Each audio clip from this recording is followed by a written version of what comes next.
Hello guys, I am Ayushi and welcome to my channel technical goblet. इस video में हम discuss करेंगे practically demonstration of operators. Operators को कैसे हम यूज़ कर सकते हैं अपनी आउटपुट गेट करने के लिए। अगर आप दो ऑपरेंड्स पर कोई ऑपरेटर यूज़ कर रहे हैं तो उसकी आउटपुट कैसे इफेक्ट होगी। तो यहाँ पर हम प्रैक्टिकल डेमोन्स्ट्रेशन जुपिटर नोटबुक के अंदर एग्जीक्यूट करके देखेंगे। So let's start for that. तो यहाँ पर हम ऑपरेटर्स डिस्कस कर रहे हैं। ऑपरेटर्स में मैंने एक फाइल नेम रख दिया है ऑपरेटर्स। यहाँ पर हम अरिथमेटिक ऑपरेटर, रिलेशनल ऑपरेटर और लॉजिकल ऑपरेटर सारी चीज़ें हम यहाँ पर प्रैक्टिकली चेक करेंगे। तो मैंने दो वेरिएबल लिए हैं, एक है a इक्वल टू 10 एंड दूसरा लिया है मैंने b इक्वल टू 5। तो यहाँ पर आप जुपिटर लैब के अंदर बिना प्रिंट स्टेटमेंट के भी आप यहाँ पर कोड को एग्जीक्यूट कर सकते हैं। तो मैं यहाँ पर सिंपली राइट कर रही हूँ a प्लस b। तो अब हम इसको एग्जीक्यूट करते हैं तो आपको यहाँ पर आउटपुट मिल जाएगी a plus B equals to 15। That means a में है आपकी वैल्यू 10 और b में है 5 वैल्यू, तो यहाँ पर आउटपुट आ गई 15। अब यहाँ पर हम राइट कर रहे हैं a माइनस बी, तो आपको यहाँ पर वैल्यू मिल जाएगी 5। दैट मीन्स जब आपने देखो यहाँ पर a प्लस बी था तो अब वो वैल्यू एग्जीक्यूट नहीं होगी, तो आपकी सिर्फ यही वाली एग्जीक्यूट होगी। दैट मीन्स यहाँ तक प्रोग्राम ऑलरेडी एग्जीक्यूटेड है। अब जो भी स्टेटमेंट आप यहाँ पर लिखते जाएंगे वही स्टेटमेंट यहाँ पर एग्जीक्यूट होती चली जाएगी। लेकिन अगर आप यही काम प्रिंट स्टेटमेंट से करते हैं तो वो उसको एक पूरा प्रोग्राम मानता है, पूरा पाइथन कोड मानता है, तब वो एग्जीक्यूट होता है। आगे आप इस चीज़ को अच्छे से समझ जाएंगे। तो नेक्स्ट हम यूज़ करते हैं a मल्टीप्लाई बाय b। तो यहाँ पर हमने इसे भी रन किया तो 10 इंटू 5 इज 50। अब हमने यहाँ पर यूज़ किया a डिवाइड बाय b। हमने दो ऑपरेटर देखे थे डिवीजन के, एक सिंगल डिवीजन और दूसरा था डबल डिवीजन। तो डबल डिवीजन में आपको इंटीजर वैल्यू रिटर्न करता है, यहाँ पर आपको फ्लोट वैल्यू मिली है। तो अगर हम यहाँ पर डबल डिवीजन वैल्यू ले लें, यहाँ पर आपको इंटीजर वैल्यू मिल जाएगी। This is the answer 2 value. तो ये आपके थे अरिथमेटिक ऑपरेटर जो हम यूज करते हैं। Reminder operator is also remaining, तो यहाँ पर हम रिमाइंडर ऑपरेटर यूज करते हैं। तो जब आप 10 को 5 से डिवाइड जब आप 10 को 5 से डिवाइड करेंगे तो आपके पास रिमाइंडर कितना बचता है, 0। सो हम रन करके देखते हैं आउटपुट, ये रही आपकी आउटपुट। आप यही सारा कोड आप दूसरी लाइन में भी लिख सकते थे, लेकिन उससे पहले आपको ए और बी को जो वैल्यू असाइन करनी है उसे आपको एग्जीक्यूट करना ही पड़ेगा। तो सेम वेरिएबल ले रहे हैं, बस यहाँ पर हम रिलेशनल ऑपरेटर अब यूज करेंगे। तो a is less than b।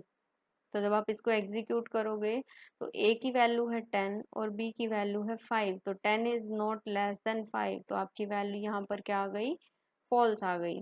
Less than equal to, तो इक्वल टू भी नहीं है, तो आपके पास वैल्यू कितनी आ जाएगी, अभी भी फॉल्स आएगी। उसके बाद आप नेक्स्ट स्टेटमेंट चाहें तो आप यहाँ पर लिख सकते हैं, चाहे तो आप यहाँ पर लिख सकते हैं। तो यहाँ पर मैं ऐड कर देती हूँ a ग्रेटर देन b। तो 10 इज ग्रेटर देन 5, तो अब आउटपुट आपकी क्या आएगी, ट्रू आएगी। तो एग्जीक्यूट करके देखते हैं, दैट इज ट्रू। सिमिलरली हम a greater than equal to b करेंगे, तो ग्रेटर देन तो है ही आपकी, इक्वल टू नहीं है, तो आपकी वैल्यू रहेगी ट्रू। तो ये आपके जो थे less than, greater than, less than equal to, greater than equal to. दूसरा आपका एक रिलेशनल ऑपरेटर है a double equal to b। इसका मतलब क्या है कि वो इक्वालिटी चेक करेगा। तो a में 10 वैल्यू है, b में 5 है, तो 10 5 के इक्वल नहीं है। जब आप एग्जीक्यूट करेंगे तो वैल्यू आपकी आ जाएगी फॉल्स। तो ये आपके रिलेशनल ऑपरेटर थे। अब हम यहाँ पर लॉजिकल ऑपरेटर्स देखते हैं। तो लॉजिकल ऑपरेटर्स मैंने आपको बताया था कि true plus true that is true. अगर ट्रू और फॉल्स है तो उसमें आपको एंड और ऑपरेटर का कैसे यूज करना, तो हम यहाँ पे लिख लेते हैं ट्रू। ध्यान रखिए ट्रू में टी कैपिटल आएगा, आपका इनबिल्ट है। तो जब हम ट्रू एंड ट्रू करते हैं तो ट्रू एंड ट्रू का मतलब हुआ कि आपकी दोनों वैल्यू ट्रू हैं, तभी ये वैल्यू ट्रू आएगी। तो यहाँ पर रन किया तो आपकी आउटपुट आ गई ट्रू। अगर हमने यहाँ पर कर दिया ट्रू एंड फॉल्स, तो फॉल्स में आपकी एक वैल्यू फॉल्स है, इसका मतलब तो आउटपुट भी आपकी फॉल्स आएगी। दोनों वैल्यू फॉल्स हैं तो ऑब्वियसली आपकी जो वैल्यू आएगी वो वैल्यू क्या आ जाएगी, फॉल्स ही आएगी। ठीक है, तो एंड में आपकी ऐसे आउटपुट आएगी। दूसरा आपके पास ऑपरेटर है relational logical operator, that is और। तो सिमिलरली हम यहाँ पर भी इसके साथ चेक करते हैं, ट्रू और फॉल्स।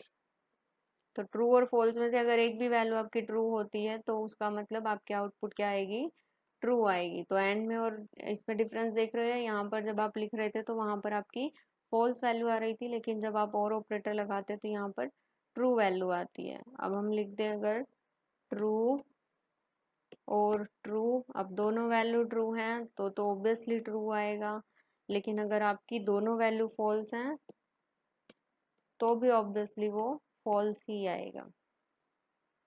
तो ये जो ट्रू और फॉल्स वैल्यू आप लगाते हैं ये आपकी कंडीशंस के थ्रू आती हैं, तो आप उनको कंडीशन के बेसिस पर जज करेंगे, उसके अकॉर्डिंग आप ट्रू और फॉल्स वैल्यू वहाँ से निकाल सकते हैं। Thank you for watching my video. अगर आपको वीडियो पसंद आया तो लाइक ज़रूर कीजिए। अगर आपके पास कुछ कमेंट्स कुछ डाउट्स हैं तो आप कमेंट सेक्शन में डाउट्स लिख सकते हैं, मैं ज़रूर रिप्लाई करूँगी। We will meet in next video, till then take care, bye bye.